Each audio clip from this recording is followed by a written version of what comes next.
Hey folks, these Tuesday posts are reposts of our first ever movie-themed podcast, The Documenteers, a documentary-themed show that ran from 2016 to around 2020. So that means this episode originally dropped almost a decade ago. I took down the old feed last year with the idea of making it premium content along with other stuff, but life happened and the projector's format changed and the post amount dropped. Though we are still doing projectors episodes when we're ready to discuss a chunk of films, but not as consistently as we were. I haven't heard these Documenteers episodes in a while. What I have heard back, I admit I cringe at myself a bit, but anything I do I will absolutely hate later on. It's just how it is for me. The Documenteers was pretty goofy and featured rotating secondary hosts. It did make its connections with people and remains our most well-known podcast to date. So maybe you're listening for the first time or for the first time in a long time. Welcome. These Documenteers episodes will also be thrown onto YouTube for the first time, but it will be a static image because it was only a podcast, but you can also go to YouTube to listen to these as they drop. There are almost 200 episodes total, so these weekly reposts will be continuing for a while. We hope you like them and see how we've changed over the years. I know I certainly have, so let's get into the episode so you can hear me embarrass myself. Keep on, Doc. Hey, Doculos. And I don't think I'm going to say Doculettes. I think we can all be Doculos. Truly, all of us. Welcome to another episode of The Documenteers. I'm your host, Bob Sham. Documenteers being the podcast about documentaries. We love documentaries. We review documentaries. We go through them and we hit them with the Herzog hammer. This episode features yet another 30 for 30 documentary. Drew and I, we discuss the 30 for 30 film, The Legend of Jimmy the Greek. Yes, Jimmy the Greek, the old gambler who was on a CBS NFL show for a dozen years. And then he said something kind of short-sighted and stupid, and it cost him his career. But what is the legend of Jimmy the Greek? And how melodramatic is it? Also, this movie, directed by a guy named Fritz Mitchell. Yeah, Fritz Mitchell. I also make this, I do this impression in the podcast too, because this movie, it kind of tries to noir it up a bit. Kind of tries to make it, seedy. Oh, God. 30 for 30, The Legend of Jimmy the Greek. Let me get into an edition of Bobby's Boners.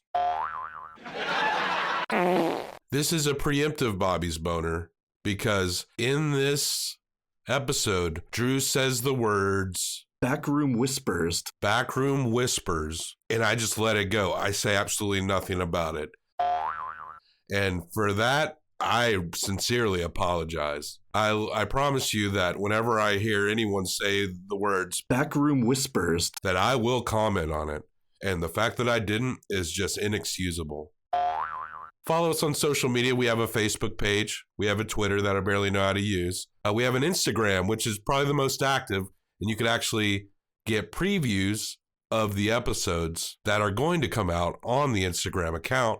You can contact us for suggestions or requests or praise or hate at documenteerspodcast@gmail.com. And please feel free to reach out to me. I'd love to hear from you. I love attention. Also, if you could do us a rock solid, if you have not done so already, go into iTunes or Apple Podcasts as they call them and rate the Documenteers 5 stars and leave a little brief review. It can say anything.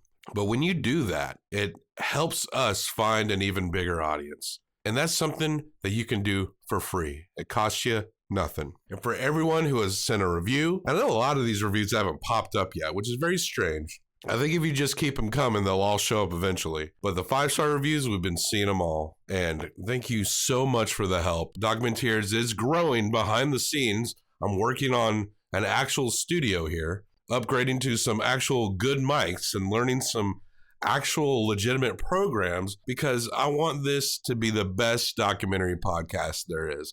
And actually, it already is that. It's not good enough.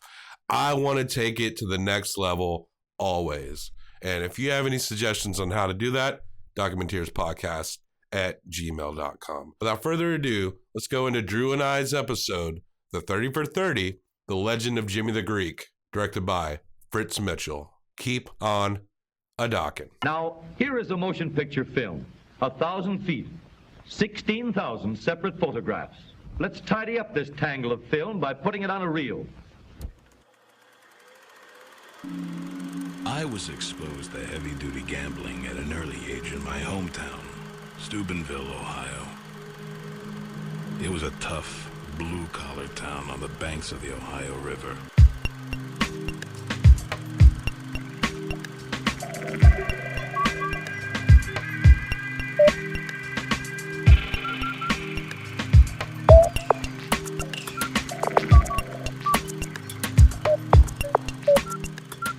Yeah, less asbestos. That's a good Less asbestos, less asbestos, less asbestos, less asbestos. All right. Unique New York. Red leather, yellow leather. Toy boat. Drew, welcome to the Shamco Studios. It's kind of in flux right now. I predict next time you come in here, you just might take the Shamco Studios a little more seriously. I don't know how it could get any more professional. What, like the drywall mats here, or whatever you call these? I don't know. You put them in the ceiling of an office? Like, that's how dedicated you are. These are 100% pure asbestos. Just for sound quality in here. I mean, the radio station doesn't do that. I don't work with that at Radio Works. Yeah, radio stations. You don't put asbestos on your walls, fools. Dedication to podcasting sound quality. Glad you're taking this seriously, Bob. I am. And say goodbye to this mic because you might get a better one next time. What? That's right. Bringing it to the next Can we possibly level. sound any better? Yeah, actually we can. Oh, all right. Like quite a bit. Well, then, way to go. I'm proud of you. Let's do it. Next time. Not this time. Drew? And probably not next time either, honestly. Maybe 2 times from now. Maybe, probably. It'll be the next time, it'll be like, look at it, and then it's like, I don't know what I'm doing. And then you'll come back the next time and be like, I figured it out, man. Now, professional quality. That's right. Drew, we're back into the 30 for 30 swing of things. Good to be back. We've got a couple more documenteers, but I think your episodes I want to keep kind of an every few schedule because I'm anxious to get through these 30 for 30s. Oh, there's only like 200 of them now. There's so many of them. We're on number 6 today. We could have done a podcast alone just on 30 for 30s. Yeah, we could have, but you had to go and be like, oh, I want other guests and other documentaries. I can't help it. I love documentaries. I can't contain myself to one type of documentary. Yeah, if it was just us, you might have never had American Movie. That's true. Your perfect scores. Or Nintendo Quest. Your not so perfect scores. What are the perfect scores we got? We don't have a perfect 30 for 30 yet. I'm not sure if it exists. There's some that are really good, but I can't think of a perfect yet. You'll just have to stay tuned. Hang in there, like that cat in that poster, that kitten. I'll give you a spoiler alert today. It's not this one. You mean the one we're doing called The Legend of Jimmy the Greek by Fritz Mitchell. Of course, famous director Fritz Mitchell. I make it a point, and it's not much of a point you have to make. It's just a matter of not doing it, to not do a lot of research on the movie specifically. Let them hold up as the documentaries they want to be. But I'm going to look him up right now. Fritz Mitchell, director. Let's see what he's done. Pulling up his IMDb right now. This is going to be great. It's really great. It's compelling right now. He's won some Peabody awards. He has earned 7 Emmys from 22 nominations. He did some SEC stories. He did Battle of Versailles. He's done a few documentaries. The Wind Gods. Have you ever heard of any of these? No. Battle at Versailles sounds familiar, actually. Can we just call him 7-time Emmy-winning director Fritz Mitchell? Oh. He did a TV movie documentary called Bluegrass Basketball. Not a 30 for 30? I don't think so. It's in 2002, so we're going to call him Bluegrass Basketball Director Fritz Mitchell. Glad we got that out of the way. Now we can finally move on into the legend of Jimmy the Greek. Rich Podolsky, some guy that knew Jimmy. Started out. Was talking about how Jimmy worked on this show, Drew. What was this show called? NFL Today on CBS. And he worked with this lady. What was her name? Phyllis George, an ex-Miss America. Irv Cross, an ex-player. He did the sideline reporting. And Brent Musburger. who was like the mouth of the show. And still is today. And they all worked on this show with a guy named Jimmy the Greek. And Jimmy was a former pro gambler who went legit on TV telling people who he thought was going to win football games this weekend. Jimmy the Greek was the blue-collar aspect of NFL Today, the guy who was kind of the everyman who could connect with people who were watching the show on TV, and that little darker element, the gambling portion. They weren't allowed to talk about betting lines and stuff like that on TV, so they'd get around it by having Jimmy say stuff like, I favor them by about a field goal, by a little less than a touchdown. Yeah. The movie's opening up on the fact that a little feud between Brent and Jimmy. They're talking about how they go to a bar, and Jimmy is at this point in his career a little pissed off. He's not getting some airtime, and he complains about it to Brent. Brent says something along the line of, if the shoe fits, and then chairs fly, there's bottles in hands, and as it turns out, the whole thing shows up in the paper the next day. And the paper said it was a fight over Phyllis George, which wasn't true at all. Okay, yeah, But weird. that's kind of the era. It's different. A woman on TV, especially an ex-Miss America, Yeah. everyone's just going to kind of assume that she's there to look pretty. Well, And Jimmy definitely thought that. He was from an older time. You know, he wasn't that respectful towards her. But that wasn't part of the fight at all. It was just Jimmy always thought he needed more. He needed more airtime.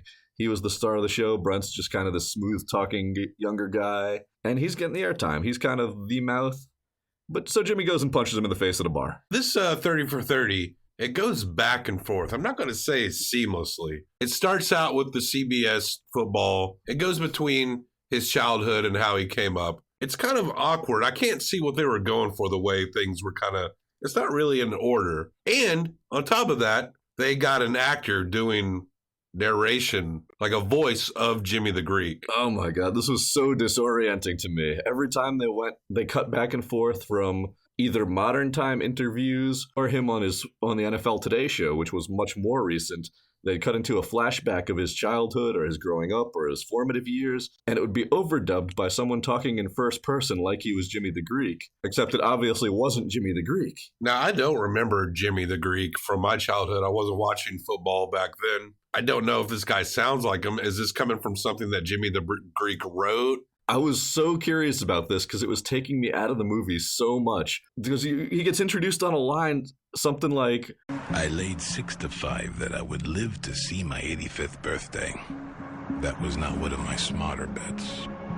I came up short by 7 and change. you're just like, wait, what? How, Then that's yeah. not you talking. There's no way. And Yeah.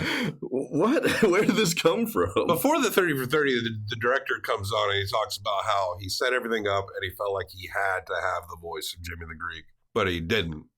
No, it absolutely took me out of the movie. And there were so weirdly overdramatic lines later on in the movie that I'm sure we'll talk about later. He talks about the cops in his town growing up, and he's like, Steubenville was also a wide open town, a hotbed of what cops like to call vice. But let me tell you, cops don't always practice what they preach. just like, wait, what? It turns into some Raymond Chandler knockoff for like moments throughout this 30 for 30. Just unbelievably corny. And again, this was such a big distraction to me that I broke your rule and did a little bit of research. And no, I know you're shocked. It's not the voice of Jimmy the Greek from Beyond the Grave. Damn it!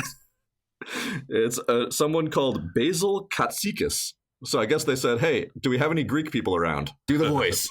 And Basil Katsikis' IMDb says he's best known for his work on The Rocky and Bullwinkle Show. Oh, wow. Okay. So yeah, that really brings it all together, I feel like. Did he do Boris? Did you see which character he did? It didn't even say that, so I'm assuming not. Mr. Peabody? Now he's the voice of Jimmy the Greek in this movie, in all the flashback scenes, which are, again, kind of interstitched with scenes of both modern interviews and the NFL Today era, for which Jimmy's best known for. I actually kind of like some of the shots. The director did experiment with like visual and audio distortion throughout points. I kind of think it worked a little bit, even though the whole idea maybe itself was not, the concept wasn't working for me, but half of the execution kind of did seem a little interesting. But this 30 for 30, breakneck speed zips back into CBS Sports NFL Today, described as the dysfunctional family. and Jimmy would come on and give the inside stuff. And Jimmy brought this legitimacy because he was like a character from a Raymond Chandler story, a real gambler from Las Vegas. He had the gruff voice. He had the persona. He wore the chains on set. He looked the part. He felt the part. They mentioned in the movie straight out of Central Casting. If you want an old-time gambler. NFL Today bragged huge ratings. I love these old shows. They talk about how great their ratings were. There was nothing they were competing against. Yeah, it was like 3 or 4 channels on TV. There's no cable. There's no ESPN. There's no internet. They're pretty much the only TV football show. And yeah, people are watching it. Surprise. Football throughout the 80s would just grow exponentially, becoming probably one of the most dominant sports in the country. And it states that it moves past baseball as America's pastime.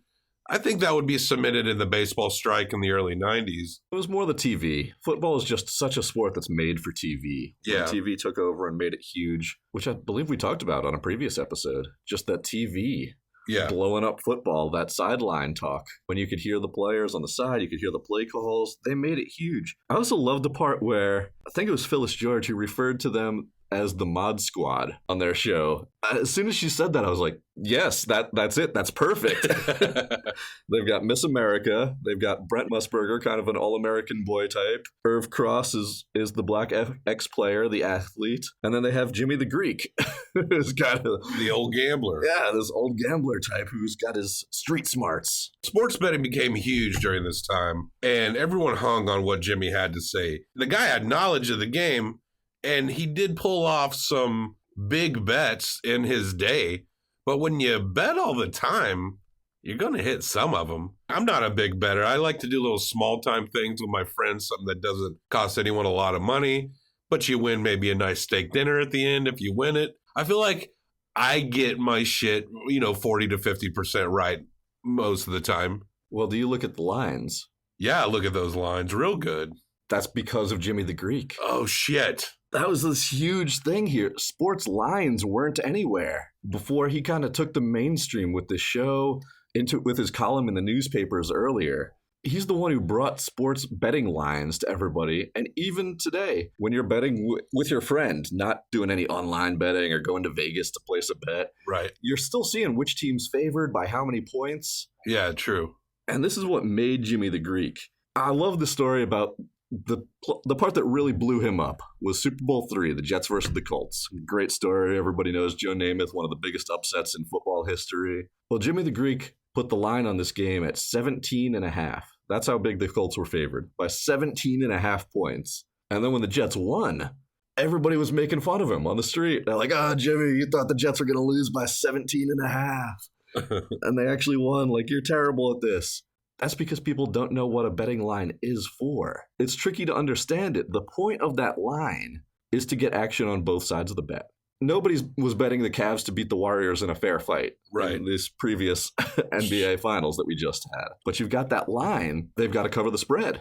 Mm. So that's going to get action on the underdog team if you think they can cover. And this was one of Jimmy's best lines because he said he got people to bet both sides of it, even though the Colts were such a huge favorite. People were betting almost even amounts on both sides, and that's when the house wins. That makes a lot of sense. I confess, maybe not too long ago, like before we discussed it, that I maybe didn't really understand it that well either. But it's just kind of a bait for people to come in and throw some money around. That's what's so amazing to me. You talk about bettors who can pick a winner or go on a hot streak. You're right. Anybody can do that. Anybody can do a decent job, get lucky, go on a hot streak. But the Vegas lines, those lines are close almost all the time. They do some job of figuring this stuff out. And again, Jimmy the Greek was kind of the voice of this, the face of this too. But hold on, Drew. Let's hop into a DeLorean. Gotta get back in time. Back into the year 1951. Are we breaknecking it back to some narration? Yeah, we're going back and forth, Marty McFly style. Is this a 50s? 1951, J. Edgar Hoover is on some old reel dissing gambling. And some old cowboy gambler, I think he's a pro poker player, was like, nobody respected gamblers. They compared gamblers to whorehouses. Gambling houses to whorehouses. Now, yeah, they did do this a lot. There's a lot of association. I've never personally liked gambling at this level. You go to a casino, People putting all their paychecks in one-armed bandits. Some of the saddest scenes I've ever seen have been in a casino. For me personally, this is just me. If I put up a whorehouses and gambling parlors, I think maybe the gambling's probably worse. I mean, in the so-called whorehouses or sex worker houses, preferably, but we need to say, I guess. And just make it legal. Protect these people, kill the trafficking. It's one step. Come on. And gambling, people are throwing away their kids' livelihoods getting addicted to gambling. You know, you'll probably get HPV or something at the whorehouse, and, you know, you can just treat that. But this is a nice topical moment, too, because sports gambling just won in the Supreme Court to become states can choose to make it legal or not. Interesting. All across America. It's almost like the Supreme Court gods are shining down on the Documenteers. And obviously, they're listening to this podcast, knew the Jimmy the Greek episode was coming up next. They were checking their 30 for 30 schedule. You got to tie that into what's happening right now. This is the big theme of this movie. The entire biggest theme is boiled down to that Jimmy the Greek took sports gambling out of this real dark place that people had it in their minds. They had in their minds like a seedy Vegas whorehouse was what sports gambling was to them. And no respectable person would be laying down bets on sports. It's a vice. There was probably a real dramatic narration about this too. Some distorted audio maybe. And Jimmy the Greek's the one who took that from backroom whispers to the living rooms, is the way they put it in the movie. To everybody's living rooms making bets. I mean, and that's so true. It really is. You went from this era where gambling was looked at as this really dark vice that only complete degenerates took part in. And it was outside the law, and it was real dangerous and dirty. To everybody and their mothers putting bets on the Super Bowl and everything else, just lines in the newspapers. But back in the 50s, Hoover suppresses gambling, the federales. And Jimmy and his brother, growing up in Steubenville. Where's that at? Ohio? Yes. Jimmy's brother says that they all thought gambling was legal. And Jimmy quit school in the 10th grade. And he won a horse race and was hooked.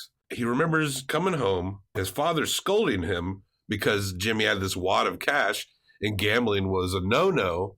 So he got scolded. Week later, his dad's asking to borrow $1,000. It said that after that, Jimmy stopped calling him Pops, started calling him George. I don't know if that's just part of the super dramatic narration by Basil Katsikas, or if this is an actual true story. But man, that's sad. At some point, let's go back into the DeLorean. Gotta get back in time.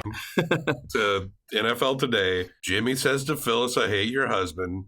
Phyllis cries. This is to establish that there was it wasn't always rosy between Phyllis and Jimmy. Phyllis always had the vibe that Jimmy did not really want her there. They took this angle as kind of a way to show that this wasn't going to be, like you said, an all roses documentary. This isn't a glowing portrait of Jimmy the Greek, legendary hero of the world.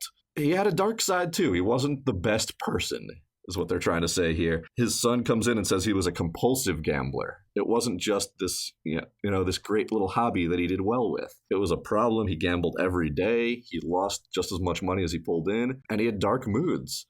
And then they show this NFL Today clip where he's talking to Phyllis, and she knows that he doesn't respect her at all. To him, she's just a broad, and he can't really do that. She said, "I'm not going to tape with Jimmy the Greek anymore." So they went over here and they taped his segments with Brent Musburger separately. And then they did the rest of the show with the other ones without him there. So Jimmy was not on stage anymore live with Phyllis. And he needs his respect. Jimmy the Greek is old school. He's an old school individual from a blue collar town. It's all about respect to him. And them cutting his segments and cutting the time he's on the air on the show is just disrespectful. Now, Jimmy would get inside info on games, even when he was young, because he'd been gambling since a very young age. And he bet against the favorite Notre Dame. They were a 17-point favorite. But Great Lakes at the time wins, and that scores Jimmy $62,000. And he made the papers as the young Greek in Steubenville, who won a lot of money. This $62,000 in the 60s. And Jimmy would often bet everything. That was just his style. He was cocky. He was a storybook gambler. This guy was pretty much a stereotype, and he understood that about himself, and he played that up. That was his PR. I'd win a whole lot of my bets, but then again, sometimes I'd lose. Wow. Basil Katsikas. He predicted that Truman would beat Dewey, that famous race, because his sister once said to him that women don't like mustaches. There's no way to verify this shit. But Really? Jimmy went out and verified it. He did his own research. He interviewed local women outside of a supermarket or something and found out that, yes, most of them did not like mustaches. So that led him to put 10 grand on Truman at 17-1 odds. Cashed in for $170,000, apparently. That's a good story. That's the kind of stuff you should be throwing into a documentary like this. A great little anecdote. He wins all this money on Truman because his sister told him that women don't like mustaches. One of the biggest upset elections in history up to the last one. Yeah, it was kind of hard to hear them say that, right? Yeah, right. Yeah. They were like, this was the biggest upset in American politics history. You're like, not anymore. I mean, maybe statistically it might still, I don't know, but boy, we had another one. Pete Rozelle was the NFL commissioner during Jimmy's day, and he knew Jimmy and wanted to make sure that things are going to be on the up and up over at CBS. But we go back again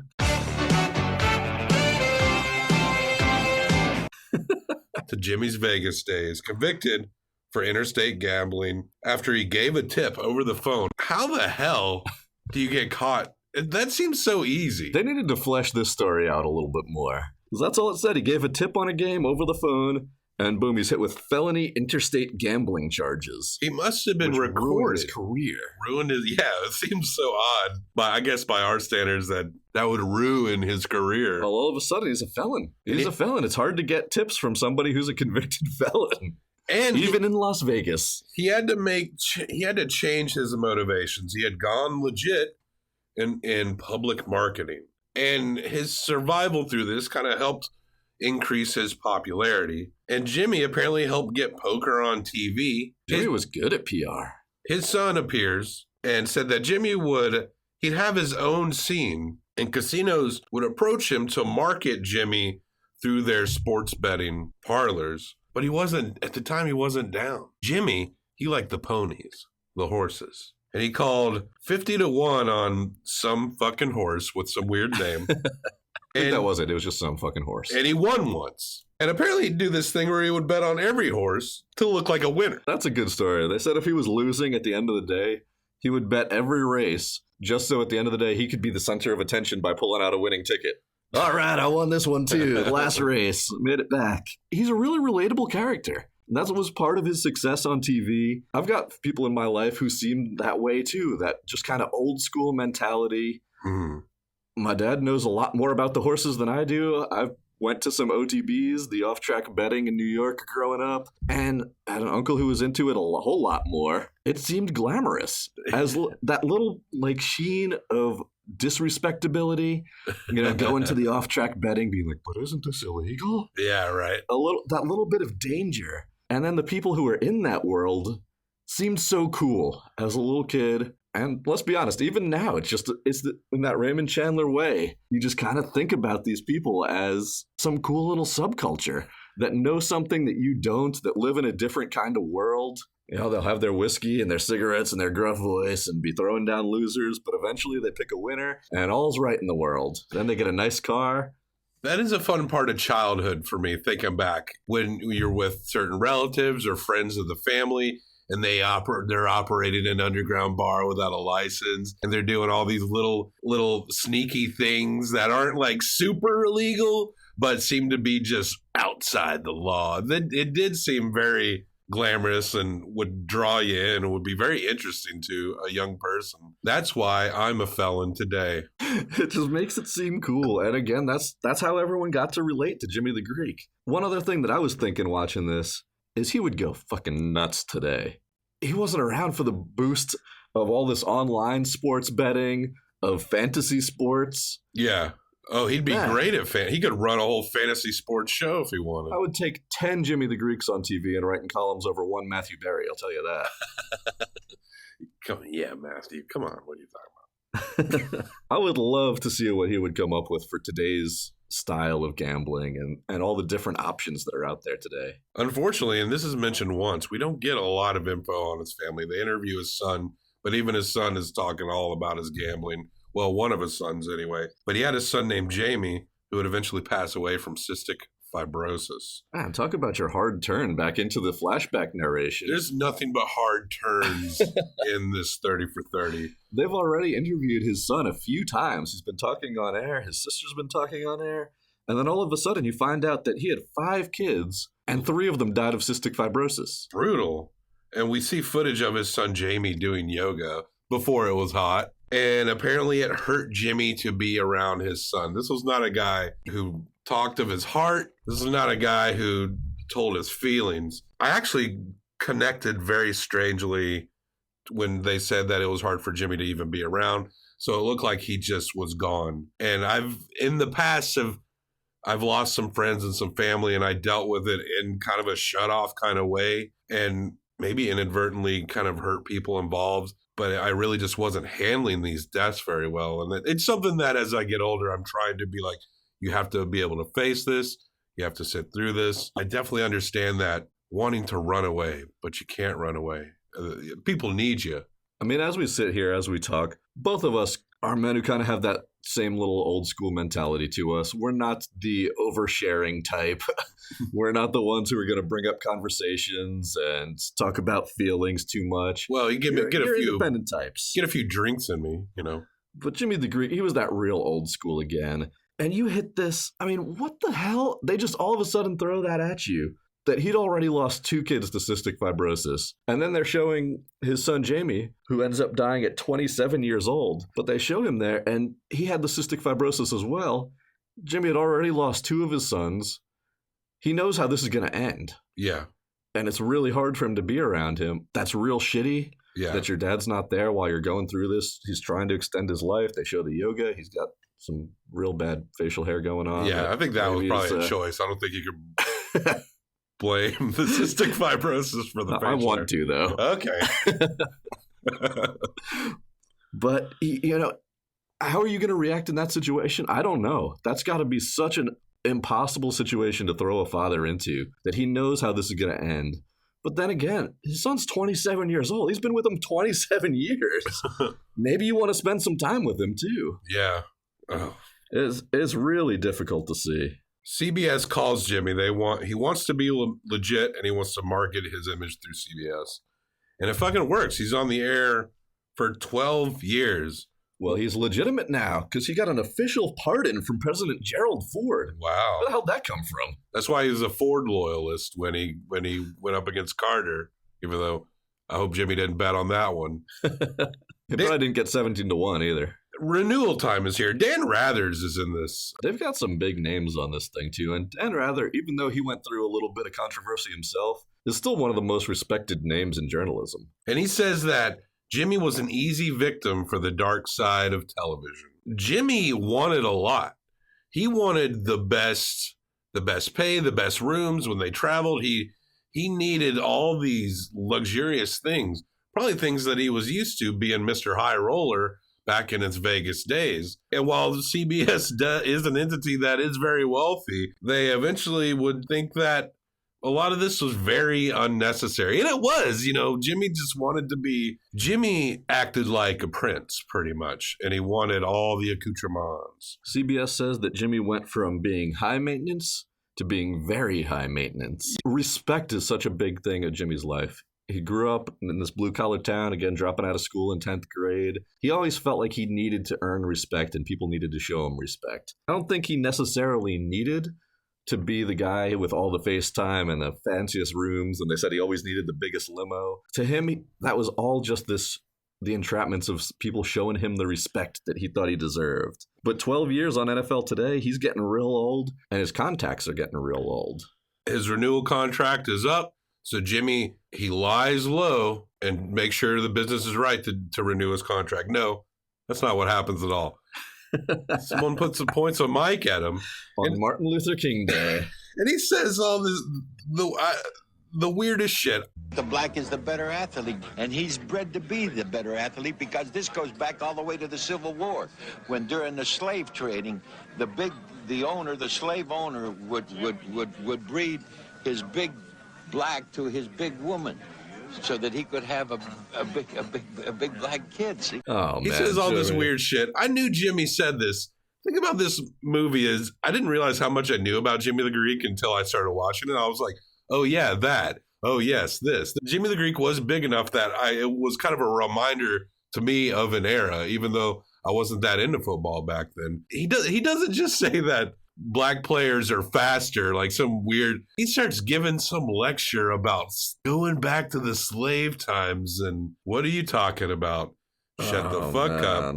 This is not gonna go well for you. Well, they've got everything. If they take over coaching like everybody wants them to, there's not going to be anything left for the white people. Just keeps digging that hole, and it's so painful to watch. You want him to stop talking, but he just keeps trying to dig his way out of it, and he's going deeper and deeper. He wasn't the first person to do this ridiculous point of view that got himself in so much trouble and ended up costing him his job. And he's not going to be the last either. Nope. Oh man, it certainly did it for him there. The next day, the headline in the newspaper said, "The Greek blasts blacks." and you're like, ooh. Hey. And there's distorted, not coming back from this. And there's distorted ambient dark music playing while they're going through that. Jimmy wants to apologize and he wants to do it on air. The execs are like, nah, you're done. I mentioned that CBS just totally throws him under the bus here. And they do. They do. They don't give him the chance to apologize on air. They call his comments completely reprehensible. They take him off the air. And would this have happened if he wasn't getting older and already in contract negotiations? Maybe not. Maybe they would have tried to give him a little bit of a second chance. But with him already being kind of a declining property for them, this is just so far across the line. There's no coming back. Jimmy is absolutely done. He's done on TV. He's done being a man on the street that people yell to, "Hey, Jimmy, what's the score?" They go, Jimmy, that's that guy who's a total racist. You know, he can't get a job with pretty much anything because that's the one that's hanging over his head now. Brent says that he thinks that Jimmy fired himself. Irv Cross kind of defends Jimmy a little, says that on a personal level, Jimmy's really not a racist. He's probably more just a loudmouth jagoff. Yeah, they're talking to Irv Cross, who worked with him for 12 years. He says Jimmy's not a racist.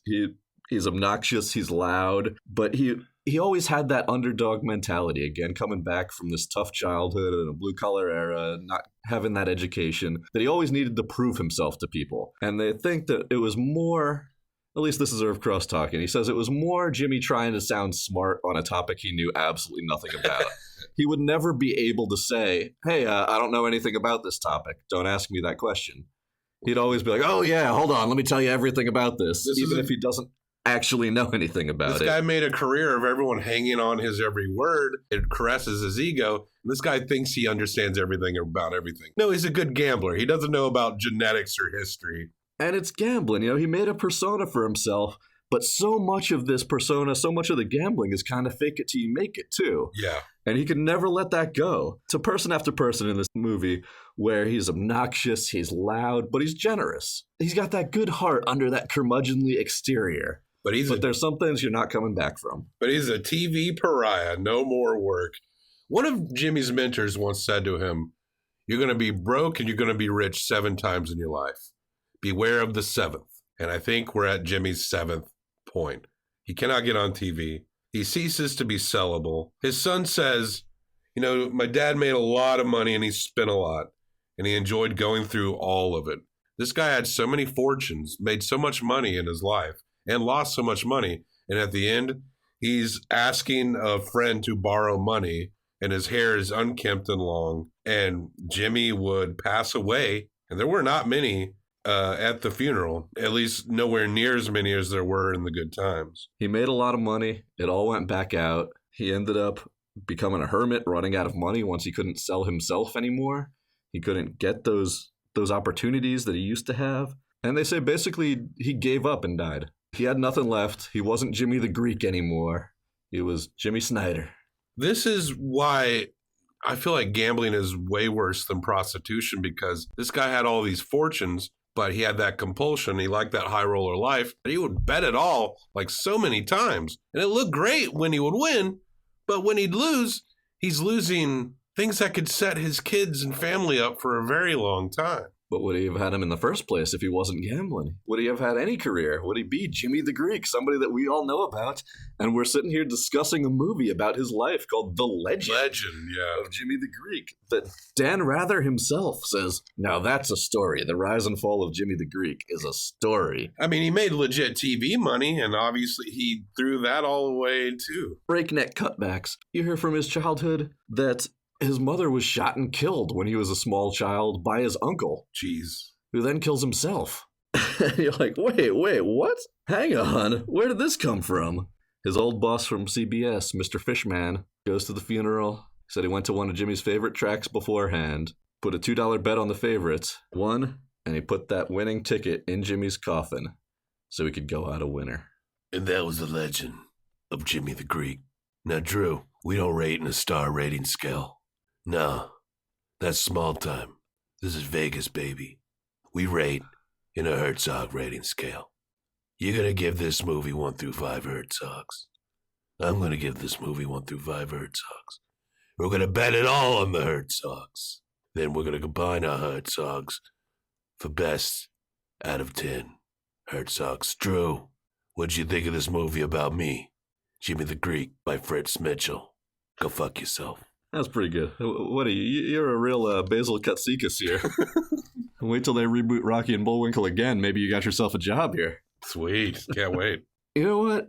I did not really enjoy the way they did this documentary. The cuts back and forth through his history were not really linear. They didn't make sense in the way they did it. They kind of buried the lead a lot in this. I feel like you would have understood the first part of the movie if you'd heard some of the stuff they say later in the movie. A lot of it is just a real surprise, and it's real whiplash to you. You say, oh, hold on, what? Now I got to go back and try to think of all the stuff that I've watched already with this new context that I just got from what you said there.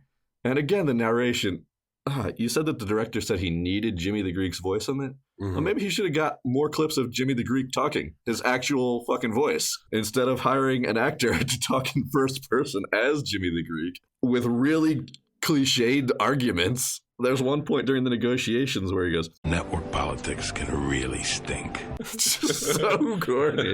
It doesn't really add anything to the movie. And it made me want to just it made me want to stop watching the movie and look up, is this stuff that Jimmy the Greek actually said? None of that's actually clear. Is this from an autobiography of him somewhere? Are these just random stupid quotes that they pulled in and had an actor say to make you... I don't even know what the goal was. I have no idea what the goal was to have that. It didn't make me feel any more for the guy. He was already super relatable and a real interesting character again.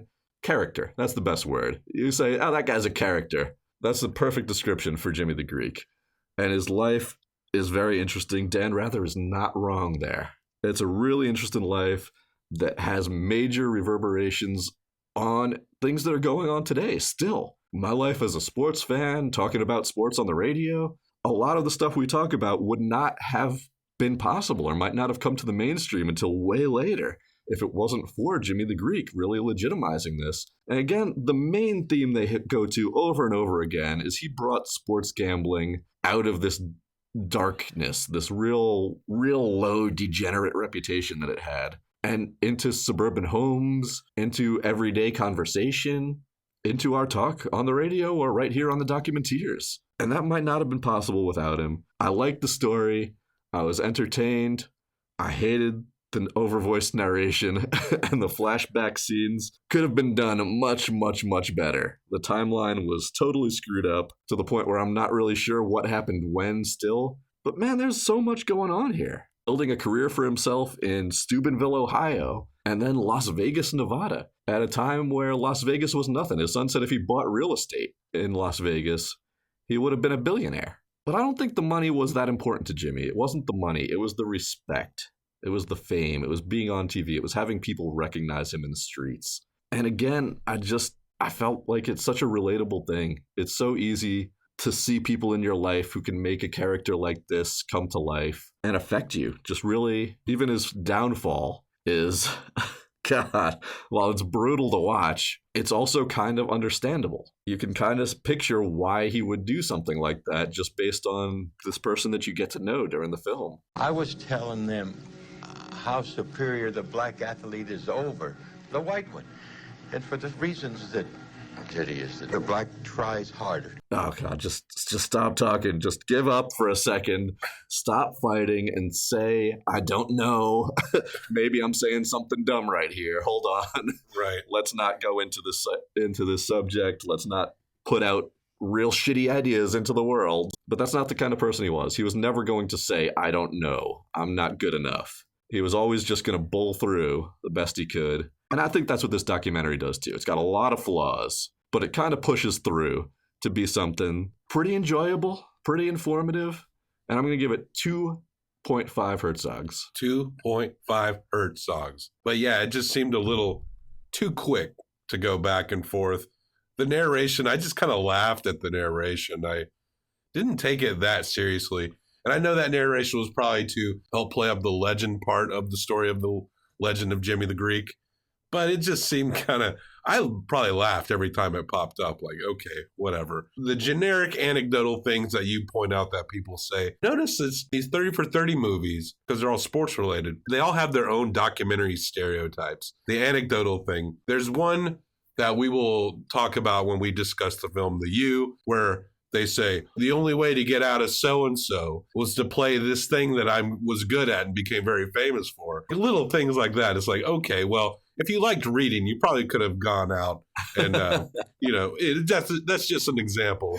Reading probably could have helped too. You just didn't go that route, so you didn't If you weren't super awesome at sports, playing sports is not going to get you out of your situation. Yeah, so it's like, that's it. You had to be a Hall of Fame wide receiver to get out of where I grew up. Anyway, I'm off I threw track. a football around with my friends in the street, and then I moved into a nice new house. Football's really saved my life. That's how it works. Anyway, we're getting way off track.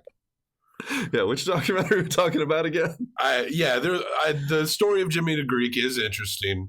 His downfall was sad. And there was a lot of the sadness in this movie did resonate with me. It really broke my heart to hear about his family and what he had went through. So I did have some emotional resonance in this movie, but it was just a little too jerky. And I don't know if they really pulled off what they thought they were trying to pull off very well. So I'm going to give this 2.25 Herzogs. Podcasting is a difficult game. Some people get into it for the money. I got into it for a different reason. Mic filters. I have a mic filter fetish. I like to rub my dick on the mic filters. And I love the sound it makes when your dick's rubbing on them. Every time I see a pop screen, I pop. Well, that was dumb. So, Drew, you take your 2.5 Herzogs. This other chicken shit, you take his 2.25 Herzogs. That gives you 4.75 out of 10 Herzogs. That's 0.75 Herzogs, more than I predicted the rating was going to be. You okay? You need a drink of water or anything? My throat's a little parched. I'm a ghost. It'll go right through my body and onto the floor. And that's the score of The Legend of Jimmy the Greek. 4.75 Herzogs by Fritz Mitchell. Go fuck yourself. Got anything else to say before you go, you piece of shit? If only it was Jimmy the American, maybe it would have been 6 Herzogs. Oh, It's a football story. American football. that's right, baby. Keep on talking.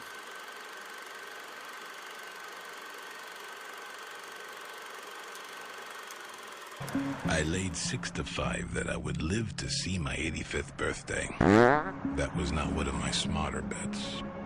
I came up short by 7 and change. A week after the incident, Brent came into my dressing room and made nice. He said his kids were mad at him for getting into a fight with dear old Jimmy the Greek. I was always a sucker for kids, and Brent knew that. Backroom whispers.